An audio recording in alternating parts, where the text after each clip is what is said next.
What's up, y'all? Welcome in. Welcome in. Oh, what a day. What a day. What a day. What a day. What's going on, everybody?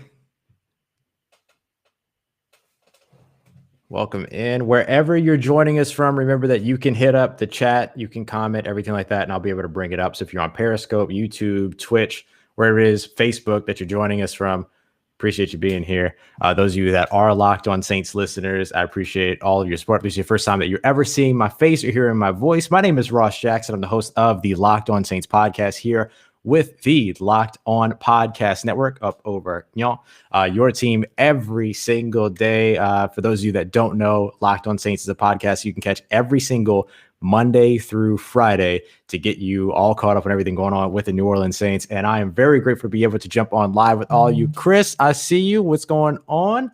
You're calling me the GOAT when we all know that you're the GOAT. We have somebody from Facebook here jumping in too with the what up, what up, what up, what up. That feels like Alex Salas, but I'm not entirely sure. But we appreciate y'all being here. Everybody taking the time to jump in. So here's how this is going to work. I'm basically just going to run through this like it's a usual episode of the show. I'm then going to post that as an emergency pod later on for people that can't join us live so that they can listen in later on. And then we're going to jump in and then just kind of get your takes and everything on how you're feeling with the announcement here that Taysom Hill is reportedly going to be the starter for the Saints going into Sunday's game against the Atlanta Falcons. So let's go ahead and dive in and get started with the show here. So this is an emergency podcast for all of our Locked On Saints listeners. I appreciate you very much for being here. As always, I'm Ross Jackson. You can follow me on Twitter at Ross Jackson, NOLA. See it down there at the bottom of the screen for those of you that are watching live. Yes, we are live. And if you're listening later, I appreciate you as always for being here. Don't forget to subscribe to the show. It shows some love as well. I appreciate you as always. Part of the Locked On Podcast Network, your team every day. Diving into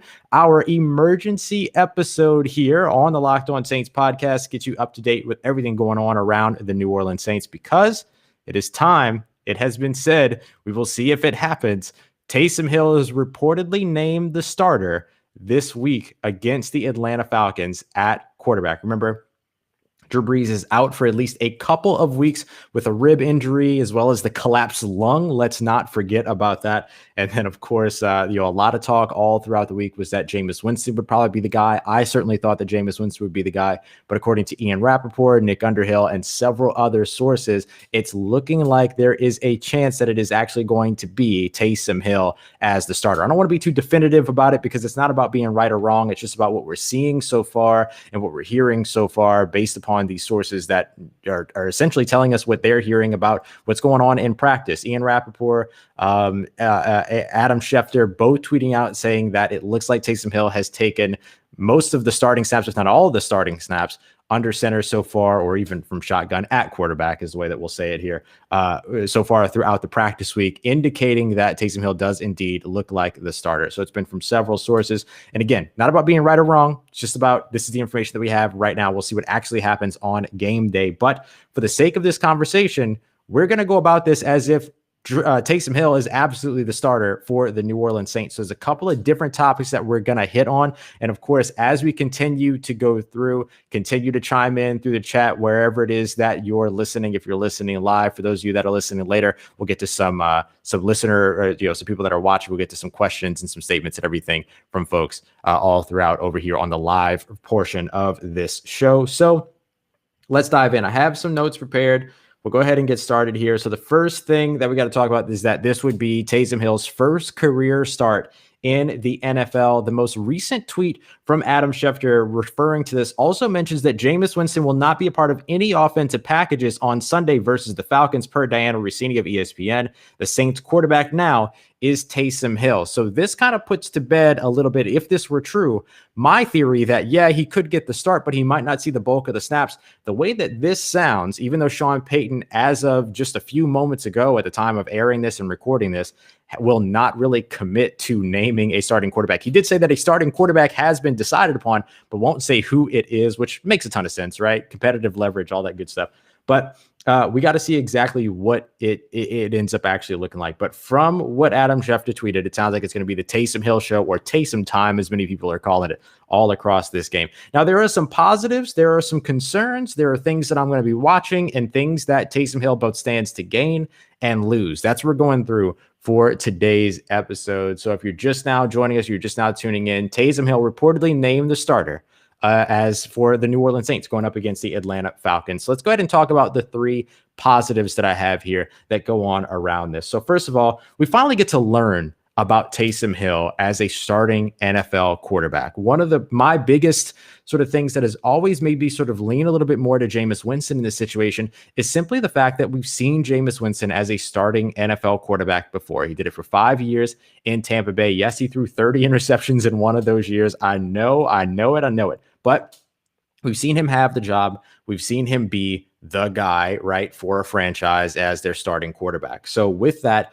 my biggest sort of hesitation with Taysom Hill has always been the fact that we haven't seen that. So far over his career, he's completed 10 passes out of 18 for 205 yards, no touchdowns, also no interceptions. But the 55.5% completion percentage is definitely something to keep an eye out on as we go through and jump through this. But 10 of 18 for 205 yards, that's really the only look we've gotten at Taysom Hill. Meanwhile, Jameis Winston's got 5 years of experience. It's one of the reasons why I lean toward Jameis Winston. I know a lot of people are also calling this a Tamus situation, but the fact of the matter is that now we get to learn about Taysom Hill. There won't be any more of we'd never seen Jameis play as a starting quarterback in a regular season game outside of some of the preseason snaps that he has had over the past couple of seasons. We're going to have an actual sample size, albeit a small one because it will only be one game, but still some kind of sample size. So we'll get a look and we'll actually be able to determine some things off of that. We'll talk a little bit more about that later because I still don't think you answer the major question with just one game, but we'll get to that in a second. The second positive thing that I have here, we finally get to see Sean Payton create a game plan for a fully mobile quarterback. That's something that we haven't really gotten to see. It's been years and years and years of Drew Brees. Drew Brees cracking jokes about, hey, coach, when are we gonna put in the option? When are we gonna run in? When are we gonna put in the triple option? Things like that. Those things have always been a joke, but now all of a sudden we do get to see Coach Payton pull together a game plan with a mobile quarterback. Again, we're going under the understanding and operating the understanding for the sake of this episode so that we actually devote time to Taysom Hill and actually talk about Taysom Hill as if he is the starter as being reported. So when I say, we get to see it, that's what would happen if Taysom Hill ends up being the starter. That would be one of the positives. And I would look forward to seeing that. If you wanted to see a petty game plan from Sean Payton, you might get the pettiest of Paytons in this game if you get an opportunity. If Sean Payton goes out there and marches out a game plan that's even adequate enough to get them a convincing win, you're going to see some petty game calls toward the end of that game. That is for certain. And especially being able to do it against the Atlanta Falcons. And that is the next point that I'll make in terms of our final positive here. There are many, but I'm just narrowing each of these down to three.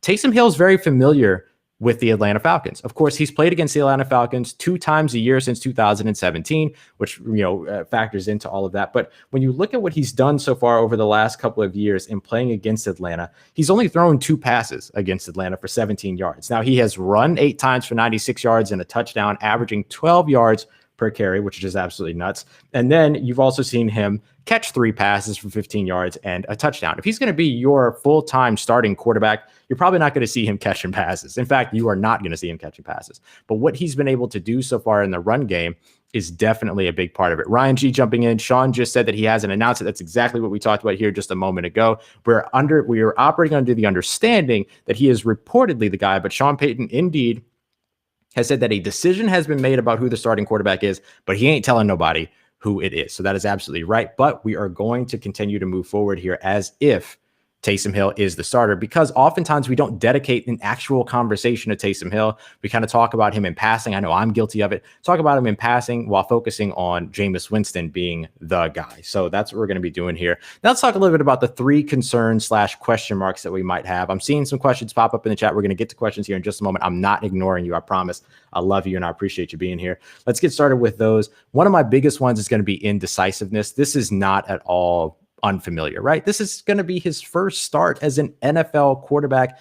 He's thrown 18 career passes so far. You're going to see some indecisiveness. We want to see the opposite side of that. We'll get to more of that here in a moment. But some of that indecisiveness comes down to not only holding on to the ball too long and trying to make decisions about all of this, but also looking at whether he's going to run, is he going to pass, what's that balance going to be? One of the other concerns / question marks is really what I'd rather call these. It's just lack of experience as an NFL passer. Is he going to make some poor decisions based on the fact that he's seeing the game at full speed in the regular season over and over and over again? And how will he handle adversity, and how will adversity factor into that as well? And then recently over the season, he's got 4 fumbles on the season so far, 2 of which have been lost. So fumbles, ball security, definitely something to take a look at as well, especially if he ends up under pressure in the backfield, which hopefully he'll be able to extend some of those plays, something exciting that we might get to see there. And then also if he runs the ball, making sure that he holds on to the ball, right? It's not out of the ordinary. It's definitely something that we want to see him improve upon from what we've seen so far this season. But his track record over the course of his career shines positive in that very nature. So now the next thing that I want to talk about is sort of what it is that I'm going to be watching for with Taysom Hill out on the field. Again, assuming that Taysom Hill is indeed actually going to be the starter as reported by multiple sources so far, but not confirmed by head coach Sean Payton. Very important to acknowledge that. I want to see how he handles adversity. What is his composure like? At some point, something's going to go wrong. And I said the same thing about Jameis Winston. Something's going to go wrong at some point, but how does he handle that? How does he work through that? Does he have the short memory that he needs to continue to produce against that adversity? It's something that we have sort of really been put into positions where we get to take that for granted when it comes to Drew Brees. You just know that he's got the short memory. Nothing's going to bother him. Nothing's going to last in terms of bothering him. So I want to see if he's going to have a similar type of response to any adversity, any complications that he finds, things like that. So number 2, going through his progressions, making his reads. I'm curious to see how Sean Payton's going to game plan that. When it's just a couple of plays sprinkled here and there, we have seen him go through progressions and make them. I remember the big touchdown pass to Austin Carr a couple years ago, or maybe it was even last year. I don't know. It's Corona, y'all. My timeline's all messed up. But in the Chargers game there, he ended up finding Austin Carr after reading through several progressions there. You've seen him do it before, but how is Sean Payton going to adjust the game plan? Is it going to be full field progressions, or is he going to create moments where it's just half field progressions or field, area progressions as well? It'll be really interesting to see how that happens. I think his successful game plan will help him with that. The next thing I'm going to be looking for is, we talked about my concern on indecisiveness. What I want to see is decisiveness. If we look back at the 5 passes that he's attempted so far this season, he's 4 of 5 for 86 yards. Pretty good, actually. Not too terrible there. 3.06 seconds in terms of from snap to the actual throw. Holding on to the ball for quite a bit. Remember, Drew Brees averages around 2.57 last year. I think he's around the 2.4s this year. He's under 2.5, averages most of his throws under 2.5 seconds. Taysom Hill, over 3 seconds in terms of holding on to the ball. That means that the offensive line has to block longer, and we want to see him tighten that up a little bit. We've seen it before in 2018 where he threw 7 passes. He completed 3 of them for 64 yards. His average time to throw was exactly 2.5 seconds. So we've seen it before in 2018. Is he going to be able to replicate that, especially with a full week of game install and a full week of game plan creation on his side and in his favor at this point as well? Want to jump in? I see y'all in the chat. I appreciate y'all. Thank you. Cody Rourke asked whether or not Drew Brees is running from Denver. Well, actually, he just said Drew running from Denver. I know he means Drew Brees, but you might mean Drew Lock. Let's go ahead and jump into the next thing that I'm going to be watching. Deep ball accuracy. Look, this is going to be an opportunity to open up the game plan a little bit. I talked to Deuce McAllister. That episode of Locked On Saints is out right now. That's the Friday episode. If you want to go back and listen to that, segments 2 and 3 with Deuce. And we talked about whether or not, and when he was playing with the Saints, there was a lot more attacking the ball downfield, or attacking downfield with the ball, and Drew Brees having that arm to be able to do that. We don't see that as much, a little bit more of a condensed West Coast offense, less Air Coryell than we've seen in the past in terms of their offensive scheme. Does that change? Do we see some of those 2006 through 2015 game plans all of a sudden come up in terms of the deep shots, deep over routes, deep concepts, things like that? And if it's there, does Taysom Hill have the deep ball accuracy to get the job done? Of course, we can all reference the big throw that he made in the NFC wildcard game and the loss to the Minnesota Vikings, the big 50-yard pass when Deontay Harris just burnt Xavier Rhodes, got him cut basically from his team. And it was a little bit underthrown, but the accuracy was still there. He was still able to get the ball down. So, that does add a little bit of an exciting element to this offense for sure. And it would have, regardless of who was under center, but certainly been able to see it with Taysom. We can answer some questions there. The last thing I'm going to be looking for, the balance between the pass and the run. I mean that both on offense And of course, I also mean that through Taysom Hill, who has developed a reputation, at least amongst the fan base and people that are watching these games, as when you see him under center, people feel very confident, oh, he's probably going to run the ball. Now, it's a little bit harder to try to actually equate that to what it's like on the field, not necessarily the same, but what is we going to see there? And if he's going to be the full-time quarterback, then we're going to have to see more of a balance, and we're certainly going to see more of a balance. We'll see him tuck and run if he's in trouble, and that's the thing that's different about Taysom and about Drew, is that if the options aren't there, Taysom has the tuck and run ability to be able to pick up yards. So, you're not going to see Drew Brees spinning off of Falcons every Falcons game, unfortunately. But that is something that you can see with Taysom Hill, who can go through some of these defenders, and in fact has gone through several Falcons defenders in his time against the Saints. Remember, he was averaging 12 yards per carry, 12 yards per run attempt against the Falcons so far in his career. So what is that balance going to be? And some of that's going to be play calling, right? The usage of Alvin Kamara and Latavius Murray. Somebody in the chat here asked a moment ago, what does this mean for AK? This is coming from Killer Kyle. What does this mean for AK? More or less rushing yards? I think you still see a lean on the run game in this game, especially early, help everything settle in. Remember, this is going to be, I'm sorry to say it again, but I'm going to say it again. This is going to be Taysom Hill's first ever NFL start. Like, there's going to be jitters. There's going to be things early. The run game is going to be able to help support him in that, as well as the short passing game. The one thing that you can also look at with Taysom Hill that a lot of people had questions about with Jameis Winston was, can Jameis Winston reel it in and focus on what is close to the line of scrimmage? Taysom Hill has shown that he can do that. He has worked in this offense for years and now and definitely understands the ability and how important it is to make the decision to drop the ball off and be able to look to those dump offs. Now, what is it that Taysom Hill stands to gain or lose in this game? And I wrote this down. I want to make sure that I will read this because I wrote it very precisely.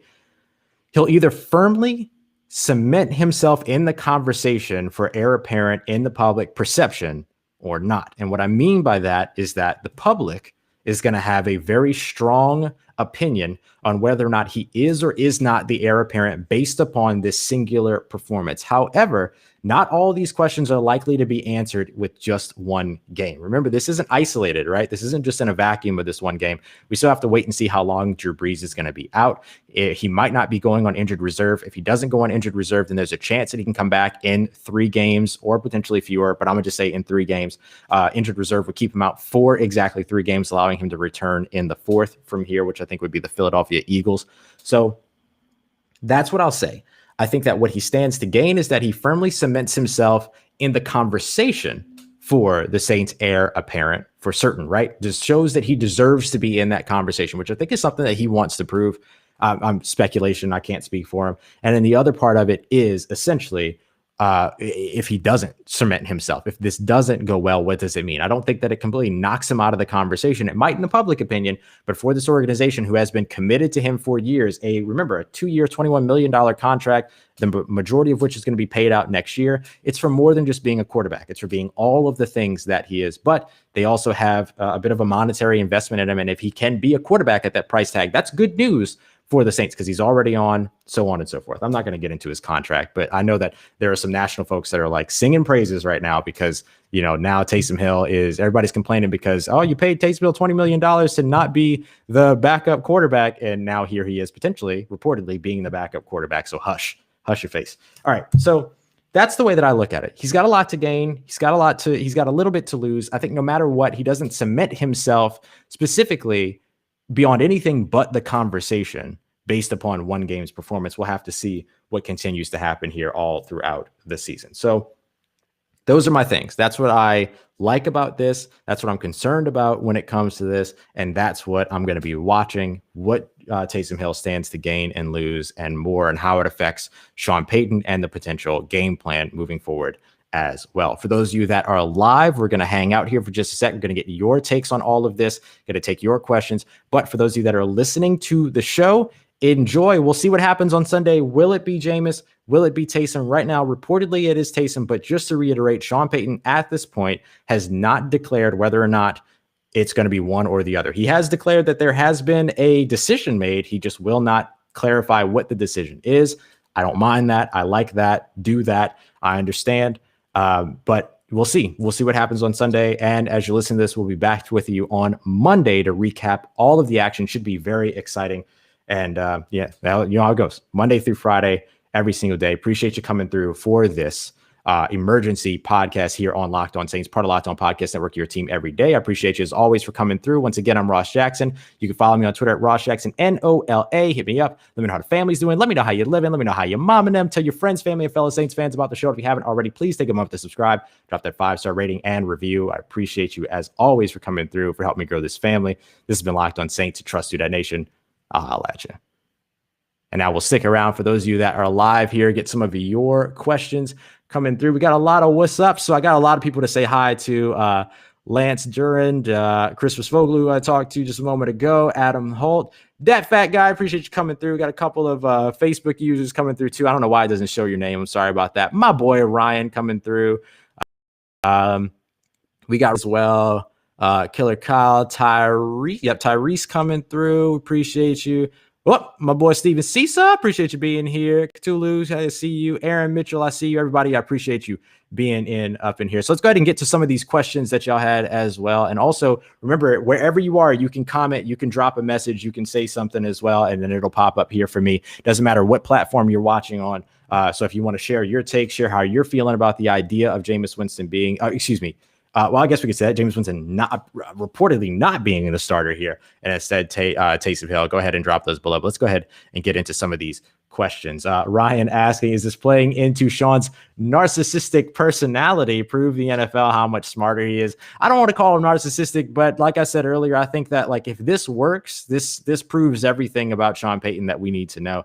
And one of my big questions over at Canal Street Chronicles this week is, regardless of whichever one of those quarterbacks ends up getting the start, if Sean Payton has already proven that he can do what he's done with Drew Brees, he's proven that he can go 5-0 with Teddy Bridgewater. If he proves that he can be successful with a third quarterback and potentially a fourth quarterback, because again, Drew Brees might miss multiple games here. And if that's the case, does he end up having a situation in which, he ends up seeing both? We end up seeing both these quarterbacks, and we end up seeing success with both of these quarterbacks over the next couple of games. What does that do in terms of cementing him as an offensive play caller? I think that's a big part of it. That's Tito. I know that's Tito. He hit me up, let me know that he's playing Madden. Killer Kyle, I think I answered your question, but let me know if you want me to go a little bit more in depth. I didn't answer about whether it's going to be more or less rushing yards. I don't know, man. To be honest, I think maybe you can say around the same. The thing about it is that Alvin Kamara is not a perennial 100-yard rusher, right? I don't think that all of a sudden that happens for him, but I also don't think that he drops to 30 rushing yards or anything like that. I think it might end up staying the same for him, particularly against an Atlanta Falcons team that, again, Taysom Hill's very familiar with, but also AK is familiar with. Remember, AK also has not scored a single touchdown against the Atlanta Falcons yet. I think that changes on Sunday. But this is a weak run D, right? This is a weak run. They're allowing 4.3 yards per carry on 207 carries so far this season. They have the fewest runs against them, but mostly because teams can just pass all they want against them, right? It's a different situation than what the Saints run defense has been over the course of the last few seasons. So I do think that they'll see some success in the run game here. Let's see. Ryan chimed in again. Feels like Sean is making the decision based on him digging in on Taysom. Jameis is greater than Tay. I'm here for it. Yeah, I'm here for it too. Like I said, my personal decision would have been to roll with Jameis Winston, the guy that's got starting NFL quarterback experience. But hey, we're going to see Taysom. I'm absolutely here for it. I think that this is going to be really, really interesting. And I think that the more that we learn about Taysom, the better edified this team is in the decision that they have to make later on about who's going to be the guy after Drew Brees. So I'm not mad at them getting a shot here and taking a look at him. Who ran the scout team this week, quarterback this week? I guess it would be... I guess technically it would be Jameis, potentially, I guess. I don't know. It's a good question because they didn't bring in a third quarterback. I thought for sure we'd see JT Barrett get yo-yoed back into this situation, but that doesn't seem to be the case unless I've completely missed something. But there's been no Tommy Stevens. There's been nobody. Who else can throw the ball? Emmanuel Sanders? Maybe Emmanuel Sanders ran the scout team. Who knows? And speaking of Emmanuel Sanders, Aaron Mitchell, this Falcons game is the game for Sanders to throw a pass. I think that's absolutely right. I'm all about that for sure. And then stop to catch it. Yes. So this was something that I had mentioned to where, he did underthrow Deontay Harris on that throw, but the timing was mostly fine. So that's why I'm going to be watching it, because I want to see what's that deep ball accuracy really look like. This is from a Facebook user here. Will the Falcons stack the box and make him throw? I think that they here's the thing about the Falcons, right? You have two box safeties essentially as your back end in the secondary. And so, yeah, you can stack the box, but if you're forcing him to throw the ball, your safeties aren't good enough in coverage to play back enough to make stops. So then you're just going to leave yourself susceptible. Yeah, susceptible. That was right. You leave yourself susceptible to yards after catch, which I think the Saints will happily take advantage of as one of the top yards after catch teams across the NFL over the last few seasons.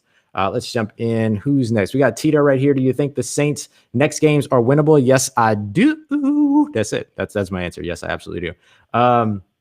Hey, some time. What's going on, Stephen? He asked, Taysom gives the offense the ability to run RPOs. Could this be the reason why he starts? It absolutely could be, right? It's more tools, right? It's a little bit more tools. You get the run game, you get the RPO game, and you get the pocket passer game. I thought that maybe the Saints would go with Jameis because he's more akin to Drew Brees in terms of being a pocket passer, right? And he's put together some Drew Brees numbers against the Falcons defense before. He's always had success there.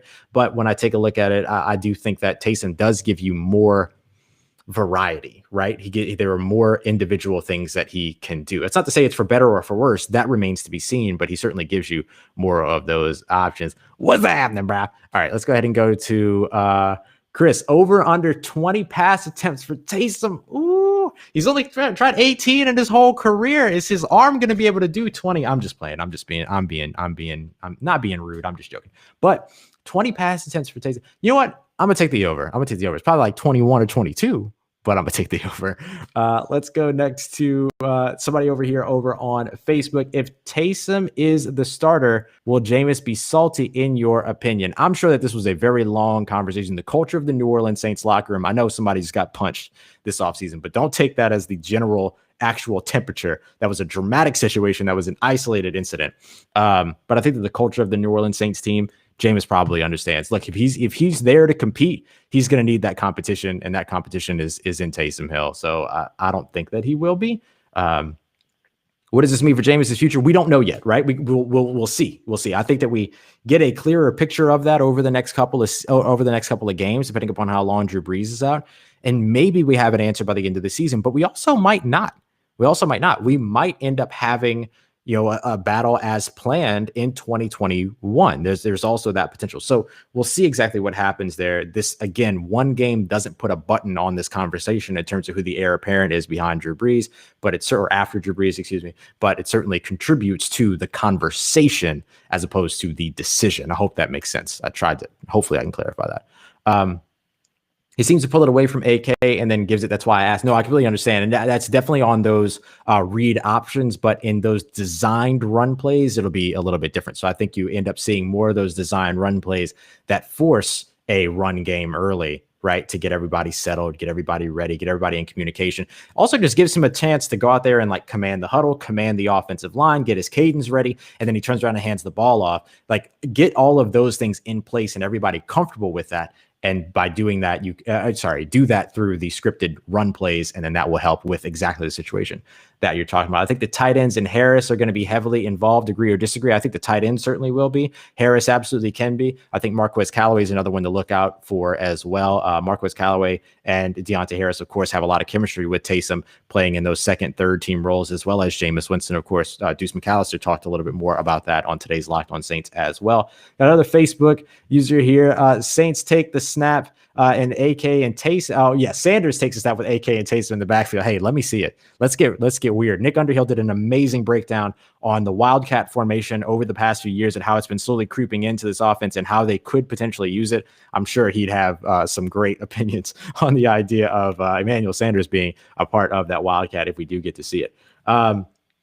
Tito, we need to get Sean Payton to take a whole pack of juicy fruit to get them competitive juices flowing. I hear you, man. I'm looking forward to it. I can't wait to see what Sean Payton does. That's the other thing that's just really exciting about this is what does Coach Payton do with this, with the opportunity that he has here? We saw what he did with the opportunity with Teddy Bridgewater. He went 5-0 as a starter, but what is he going to do with this opportunity, having a mobile quarterback back there, something we haven't seen from a Sean Payton system so far?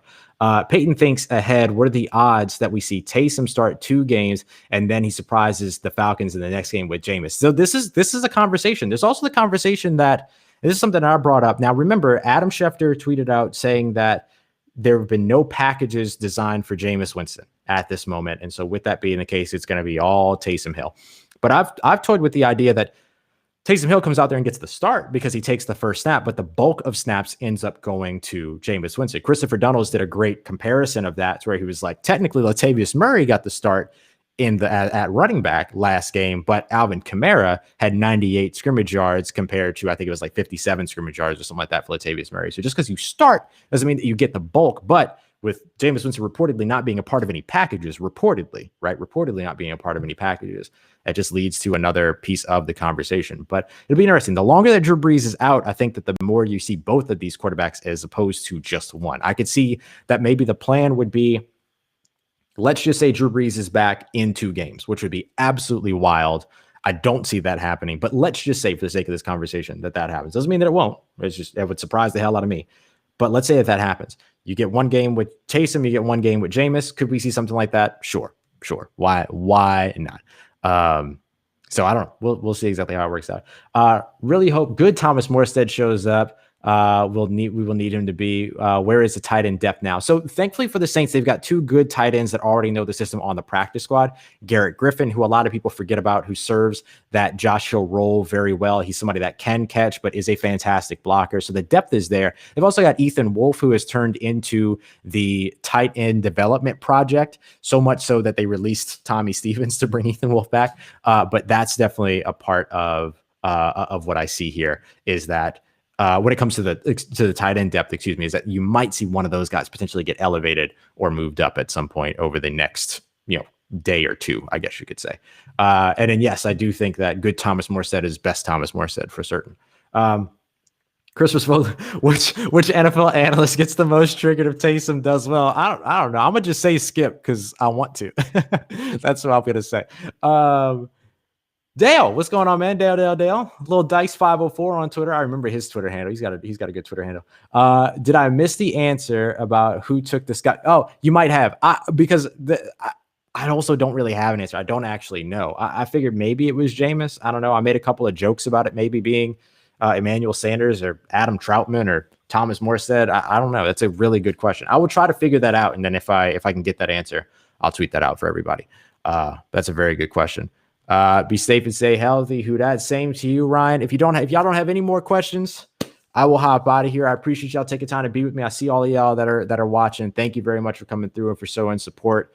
If you haven't already, of course, you can always follow me on Twitter at Ross Jackson Nola. I'm always down to talk with people, and I would love to hear more of your opinions about how you feel about this as we move forward. But I thank you very much. Don't forget to check out the podcast, Locked On Saints. I finally pointed to the right side, Locked On Saints. And of course, shows us love to Locked On Podcast Network. Big thank you to everybody for being here. Big thank you to the network for letting me jump on to do this live as well. I will holler at y'all soon. Stay safe. Hit me up anytime, y'all. Always down to talk. Y'all take care. Appreciate you, Dale. Appreciate everybody for coming through. Thank y'all. Stay safe and have a wonderful weekend.